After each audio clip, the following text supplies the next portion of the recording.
Book 2, The Great Hunt. Oh, he's technically Mexican and 3/4 American, but for 3 generations he's got that nationality. Great-great-grandpa headed south, whose kids had kids then turned around. It's not what the show's about, but it's why he's Mexican technically. It helps that he was raised in New Mexico, lived in Guadalajara for 2 years, speaks fluent Spanish with a bachelor's degree in the language, and makes a mean taquito. Welcome back to the channel, all my Tech Mexers. This is, we're back with my wife at the review table, talking about The Wheel of Time, Book 2, The Great Hunt, which my wife also read in 2 days, just like the first one, because she's insane. She's an English major, she reads lots of books, and she's also requested her face not be shown on the channel, which is why you have whatever avatar I've chosen to cover her up with. Say hi, wife. Hello. This is, you just finished reading Book 2, The Great Hunt. I did. And you have opinions. You also kept asking me questions while you were reading this book that I refuse to answer. But I will tell you, the questions you are asking are very good. Yay? Yeah, so... So what do you think about Book 2, The Great Hunt? Well, I had a lot of struggles with this book because I really like Rand, and sometimes I'm just like, you're an idiot. So that's my overall summary is good book, Rand sometimes an idiot. What does it do that's dumb? Well, let's start with the girl. Even though I know she's not in the beginning, she's my biggest issue with Rand's character. What's her name again? Shirlene? Serene? The girl, yeah. Serene or Celine? Celine. Anyway, the girl in the white dress, right? Celine. She comes out of nowhere in this, like, other world, and she's like, take me home. And he's like, yeah, I'll do that. And she, like, understands everything about the history and past and how to use the stones but can't work them. Suspicious. And then she just, like, appears or shows up everywhere that he goes, and he's not like, oh, that's not suspicious at all. I just think she's so beautiful. I mean, like, are guys really that dumb? It's like, oh, there's a beautiful woman, I won't ever question what she's done or where she's been or how she knows everything about me and how she's telling me to take the great horn and blow it. I just, Anyway, so it's obviously she's either evil or she's magical and good, but I think at the end it says, like, oh, spoiler, forsaken or whatever, but... Moral of the story is, I'm like, the whole time she's in scenes with him, I'm like, Rand, are you serious? Can you not see that she's, like, suspiciously suspicious? You asked me, like, 3 times if she was a Forsaken. Yeah. Yeah. Well, she is. I know. So, like, obviously the book prefaced that, but Rand didn't see it. And I understand he didn't see that she's a Forsaken, but... Really, he's been chased by Dark Ones, like, this whole time. He finds out... Dark Friends, yeah. Yeah, like, all of these... Everywhere he goes, there's somebody, and yet he doesn't question once, like, oh, is she a Dark Friend? And well, she could have been using magic on him to make him like her. No, because Loyal liked her, too. And so did... What's the snipper's name? Huron? Huron? Anyway, I just was like... Every scene that she was in, I was like, Rand, are you going to stop being dumb right now? No, I'm not going to be dumb. I'm just going to be like, she's so beautiful. What she's saying is so nice. Anyway. So. Well, maybe he's just a little bit upset about Egwene. No, he's not. He's still in love with her. Yeah, but he can definitely see that she's choosing to... the White Tower over him. Egwene, let's talk about Min for a second. Let's talk about Min for a second. Obviously, so she shows up in book 1. Yeah. Okay, obviously I like Elaine. And I like Elaine a lot more than Egwene. And so I was really excited when they had that. Why do you like Elaine more than Egwene? I don't know. Egwene just had this, like, overconfidence that... Not overconfidence because it's okay to be confident, but one that's, like, a reckless, I don't care about anybody else. Even though she, like, does in some circumstances. Anyway, just her whole story of, like, I want to go on an adventure, and I don't care that there's Trollocs chasing us or that, all this stuff. Anyway, moral story. And that's more arrogant than a princess with a silver spoon in her mouth? No, because she... I don't know. I just really like Elaine, okay? And so then I'm like, okay, so, because you had mentioned that, no. Was it you who mentioned it? I don't know. You mentioned that he gets somebody else, but they don't end up together. But that... You were very... You said that he was going to get someone for him. I said that you did not like Rand and Egwene, and I said, don't worry, they don't end up together. And you did mention that there would be someone else, and that you really liked her. Anyway, more of the story is, so I really liked Elaine. I don't think I said that, but go on. You did. Anyway, and so I'm reading this book, and obviously I don't know what happens in the end, because I've only done book 2. But then there's this weird scene where Min is, like, talking to Egwene, and then she's like, oh, well, you gave him up, and so anybody can have him, you know? And then she, like, kind of implies, like, in her thought process that, like, she's gonna get him, and I was like, what? No. Anyway, so Min and Rand end up together, I'm gonna be really upset, and that's all I have to say. And if they don't, that's fine. You also asked me if Rand and Elaine end up together about 5 times, and I refused to tell you. Yeah. So, I really like, although I do really like Elaine and Egwene and Min and Nynaeve at the White Tower. The training's fun, right? Okay, here's my other issue. You finally get the Hogwarts stuff where the kids go to school and learn how to magic. Yeah, that's dumb. Anyway, it's fun. Why in the world would they trust, oh gosh, what's her face? Leandra. Yeah. And I'm trying to remember, like, because we know that she's bad, but maybe they don't.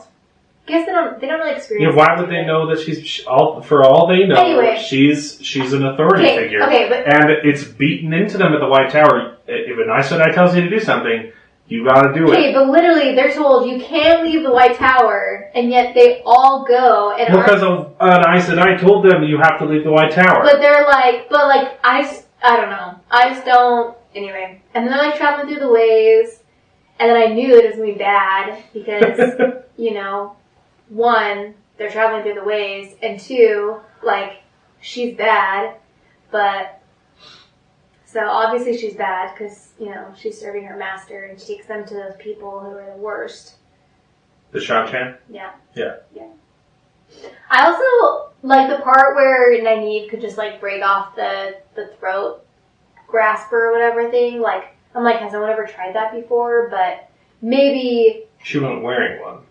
No. But, like, she was able to break it off of the other ones. And so I just thought it was interesting that, like, in the experiences that they've had, the people, what do you call them? The Shan-Chan. Yeah, the Shan-Chan. Like, they've never come across Aes Sedai who thought, I'll just use my power to break off all of their neck. They've never come across Aes Sedai before. Alright.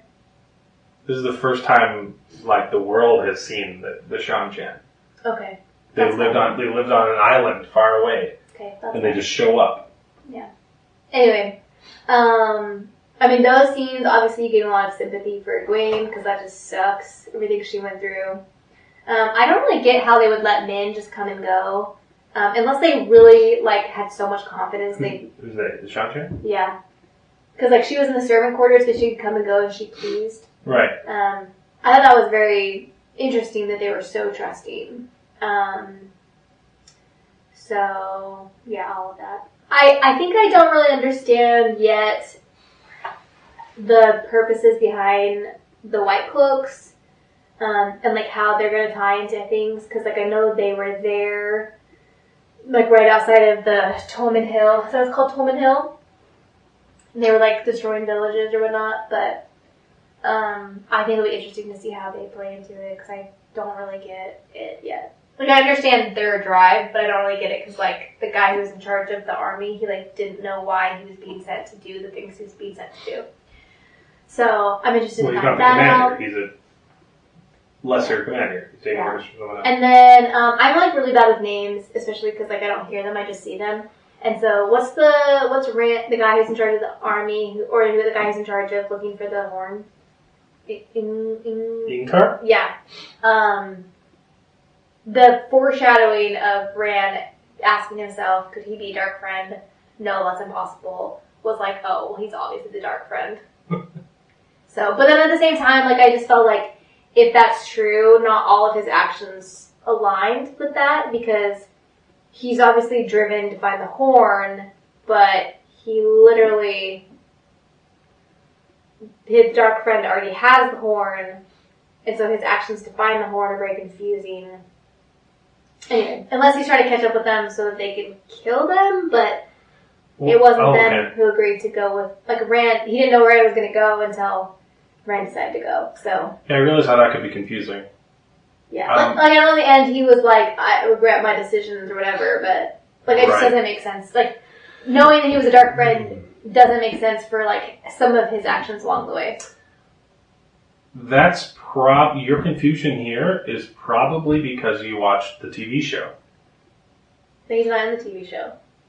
Padan Fain is kind of a third-party bad guy. He has his own purposes, and they don't necessarily align with the Dark One. Okay. So, if Padan Fain takes it... So, you're saying Ingtar, what's his name? Ingtar. Ingtar, he's trying to get it for the Dark One, not for the good people? If he's a Dark Friend, right? Yes. Yeah, he's trying to get it for the Dark One. Even though he knows that Trollocs and Padan Fain had it. I'm not sure. I don't know. That was just like when that reveal happened, even though like I expected it, I don't know, I didn't understand the motivation behind some of his actions. It's kind of like in shows, like in Frozen, when, what's the lover's name or the guy's name, the prince or whatever, they're like, oh, we finished their sandwiches, and then at the end he's actually the bad guy, and you're like, well, if that's true, none of these things that happen in private would have been the case. Like, it just doesn't align. It's like, because he wasn't supposed to be the bad guy, but... Maybe, yeah. But in this book, obviously, I mean, you have that backstory, but... Right. So, I was thinking, a lot of his actions didn't make sense to me. And I don't know if they've explained it yet, but there are lots of different factions within the Dark One's armies. So all of the Forsaken are serving the Dark One, but they're also serving themselves. Okay. And trying to get one-ups over the other Forsaken so that they can become Nameless, which is the head honcho, the right hand of the Dark One. Yeah. So even though they're all working for the Dark One, they're also very much so working against each other. Got it. Yeah. And so, I mean, obviously in book 2, Rand is kind of annoying to me. I mean, obviously he goes through a lot, and of course he escapes every time because main characters cannot escape. But just like his continual denial of who he is, and it's fine. Like, I mean, everything you said, talking about the first book makes sense. Like, it's hard to accept who you are when that's a life of, doom or whatever, or future doom. No, a doomed future, but, I don't know. Just, like, his constant denial is just annoying. If you wouldn't cover so much in the book, I would be so annoyed. That basically goes away in book 3. Okay. Well, obviously, because he accepts who he is, and he, like, fights, but... Book 3 is one of my favorites. Well, that's good. It's weird, because Rand, isn't even in it. Yeah. And I know Moiraine's not in this book as much, and it kind of, says she was there, prepping, but I thought her sneakiness of doing, his clothes was really actually fun. Switching his clothes? Mm-hmm. So that he kind of had to, be who he was. she burns all of his clothes so that he has no choice but to dress pompously. And I love that so everybody that people will thinks see him he's as a dragon. Lord, even though he's not. No. Just because that's just a fun kind of thing. I think that Matt and Perrin, though, I know they didn't know that he was the Dragon Reborn, but, I feel like they would have given him a little more credit. But, so my summary of book 2 is basically, I like the book. Again, it's full of action. Rand gets a little bit annoying to me. But I think, all in all. I also am a little bit confused, and maybe this will be explained later, but, okay, what happened at what do they call the first time event? The breaking of the world or whatever? The breaking? When they put the first Dark One in for the first time? It's called, they caged the Dark One. Yeah. Okay, so there's that guy... And then it caused the breaking because he tainted the source. Okay. So there's the guy... Who's there? Arthur Hawkins? Arthur Hawkwing. Yeah. That's a different time period. That's after the breaking. Oh. But I was just really confused because I thought he was a bad guy because his army is the one that comes back and they kind of assume that it's the Sea-Chan, but they're not really clear on that. The Shan-Chan. Yes, thank you. But then he comes back and fights for Rand. So it was really confusing. Because then I couldn't tell if the horn's blown. It's implied that the Shan-Chan are descendants of Arthur Hawkwing. Right. Because at the end he kind of just sails off into the sea and disappears. Yes. So it was just really confusing to me because then I was like, oh, well, if he's a bad guy, It was kind why of is he fighting with Rand? well, it's decades and decades Yeah. past. So like because kids and I would make a kids and grandkids. comparison to the Mormon, but I won't. Anyway, that makes sense. Okay. Because it was just You really were right, confusing though. It is when... very much like Yeah. It was just really confusing, like, when the horn was blown and who was fighting with him. Because from what I heard from those characters, or from, like, what happened with those characters, they were not good characters. And so then I was like, well, why is he then fighting for them? because they're descendants of the Shan-Chan. But, Yeah, no, I mean, I think it says they did kind of good and bad. They were mostly good, but then he kind of got like Alexander the Great and started conquering like too much. got it. Because I believe he mounted a crusade against the White Tower, but it didn't work. I can't Yeah, remember. he's the one that did that. Yeah, so like he was kind of like a man of the people, really, and so like some people really love him and some people really hate him. The fact of the matter is, though, that he and his army of dead are tied to the horn, and whoever blows the horn, they will fight for that person. Got it. So it doesn't matter if he would have fought for the bad guys if the bad guys blew the horn. I also really like that Matt just blew the horn. Yes, I was in bed next to you, and you jumped up and smacked me. I did not smack you.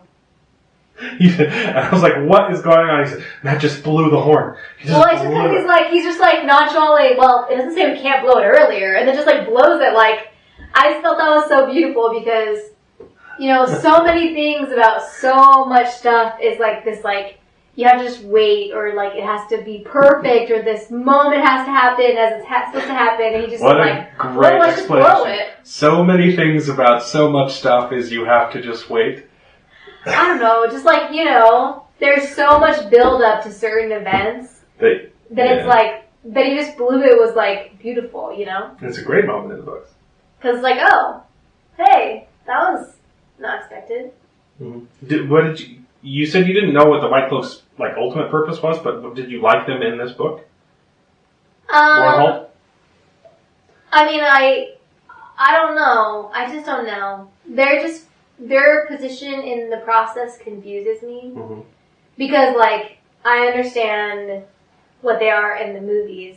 And it's very visual in the movies. Yeah. And so, this just is very different. Yes, it is. And, like, the guy who's in charge, he's kind of just doing things blindly. But he's like, I don't understand why we're being asked to do this. And so, and then it makes me just wonder, like, well, is there stuff going on behind the scenes with the White Cloaks that, like, they have a secret purpose that isn't actually just take out all the people in the channel, you know? Yeah, they definitely do. So. But I was trying to allude to, like, I love the moment in this where Bornhold kind of like switches sides and starts fighting with Rand instead of against him. Okay. Because he's chasing him down. He's chasing down Perrin. Yeah. Right, because he killed some White Cloaks in book 1. Yep. And so he's very much against them, and then there's that moment where he like has to choose, like, oh no, like, and I really like that moment in the book where he's like, I'm here for something else, but this is obviously the right thing to do. Yeah. Which is why I really like the White Cloaks, because it's a very interesting setup. They're a religious group, and they're very dangerous and they're very scary. But they truly believe that what they're doing is right. Mm-hmm. Like, they believe that they're serving the light, and that by killing Aes Sedai, they are serving the light, because they think that all Aes Sedai are servants of the darkness. But when it comes down to it, like there's this huge fight with the Shan-Chan, Bornhold is able to realize, hey, maybe these aren't the bad guys. And switches, orders his arm. I think it's a really beautiful moment. Yeah. Because it also is a great, like, morally gray area of it's not immediately clear who the bad guys are and who the good guys are. Yeah. It's very clear, like, with the Forsaken, yes, these are bad, but, like, the forces, apart from those, the forces in the world are very much, I mean, it's kind of wishy-washy. Yeah. Any other thoughts on book 2? I'm sure I have the thoughts, I just can't think of them at the moment. Mm-hmm. I mean, for me, book 2, it's not one of, like, my favorite Wheel of Time books. It is one of my favorite endings to like any book, though. I really love the ending of the book. I think the first part of it is good, but it's kind of similar to book one in that it's like a quest thing. They're instead of trying to find the Eye of the World or the White Tower, they're trying to find the horn and the dagger. So yeah, it's kind of a quest book, but the ending I feel like just like drastically shifts in tone. Once they get captured by the Shan-Chan, it gets like really, really dark. And I don't know, when I read this book, it kind of came out of nowhere for me. I didn't know that was coming, and I really liked how much it threw me off, and kind of opened my eyes and like, okay, this series is going to be a lot bigger than I initially thought it was going to be, and maybe a lot darker than I thought it was going to be the first two. Okay. You didn't like the ending. No, it's fine. You were like, the ending gets really dark. And then so I was like expecting that to be really dark. Yeah, they get like tortured. Yeah, they do. But I didn't feel like it was necessarily darker than some of the other stuff in the book. I thought it was dark. Only because I hate Leandrin so much that I was like, of course she would do something so... Yeah, but it wasn't even her. It was the Shan-Chan that were like... Well, she knew what she was doing. Yeah. I know, but it's the Shan-Chan that came out of nowhere for me when they call her the girls. Oh. And it's just this psychological horror of just like... But I thought the way like that it was like a violation, Yeah. It's very much, similar to... this obviously was not terrible, but the way that they manipulate the magic, or they use the collar to get people to do It's terrifying. Yeah, but it also is like, it's very... I don't know. If you're evil, that makes sense, Like, it's... Mm-hmm. It's very smart. Smart is a terrible thing to say because it's so terrible, but, like... It basically that was very smart. It lets them use the power without actually having to use the power. They have full control of their power without having full control of their power. Yeah. So, It's great, and they're treated like dogs. Yes. I think the cool thing at the end... They put them in kennels and where stuff. you realize that the people who are running the chain people also can channel. Oh, yeah. That's a cool... Damani or moment. Suldam, I can't... No, Damani are the ones who are collared. It's like and Sidami. The Suldam are the ones who control them, yes. Yeah, so that's the difference, but it's the same thing with everyone else in the world. I don't know if they've explained it in the books yet, but there are two types of people who can channel. Some, it will take, it'll come to them no matter what, and if they don't go to the tower, they'll probably end up killing themselves by accidentally doing something magical or like burning their house down. Yeah. And there are others who, left untaught, will never touch the source, right? But they are capable of learning if they study it. Yes. And that's the difference between Suldam and Damani. Yeah. So the Damani are the ones that would have broken out and started doing magic, on instinct. Yeah. And the Suldam are the ones who but they don't, can channel. Yeah, people aren't told that. They're Yes. just secretly tested to see if they can. Yeah. Yeah. Anyway, good book.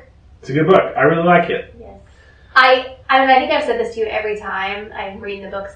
I want to read too. But I'm like, how are there still 13 books? How are there still 13 books? What can still happen over 13 giant books, Oh, there's so much. It's brilliant.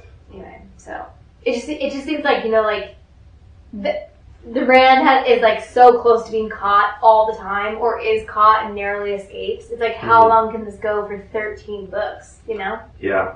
So that's I think it just happens so much in book 1 and book 2 where he's just constantly being followed and caught, and everything's kind of on its own. That slows down a lot. Yeah, but it was just hard, because I'm like, well, how can this keep going? Because eventually he has to get caught, because he's not smarter or better than anybody else. He's just a farm boy Yeah. who can channel and go crazy. So. Well, I really like book 3. I think it changes. Book 3 is where it starts changing, from a quest storyline into more political intrigue. But book 4 is where book 4 will feel very different from these first ones. But and book 3 is kind of that transition. Mm-hmm. All right. I look forward to it. Yeah. So, we'll see you next time, probably in 2 days. No, I already told when she you. finishes book 3. I need to sleep. I get real cranky and tired when I don't sleep. Yeah, she says that now, but she'll pick up book 3 and finish it really fast, and then we'll do another one of these. So thanks for joining us. Once again, have you set a number yet? How many subscribers would I need before I could convince you to do a face reveal? What? I already told you, everybody who watches your show already knows me. But you still don't want to show your face. I don't want to be on your YouTube channel. Right now, it's set pretty high. I don't want to be on YouTube. It's so I already told you that nobody cares what I have to say, so I'm going to enjoy the 5 viewers on this video. No, people will love what you have to say about the book. Uh-huh. All right. Okay. Thanks for tuning in. We'll see you next time. Bye. Bye.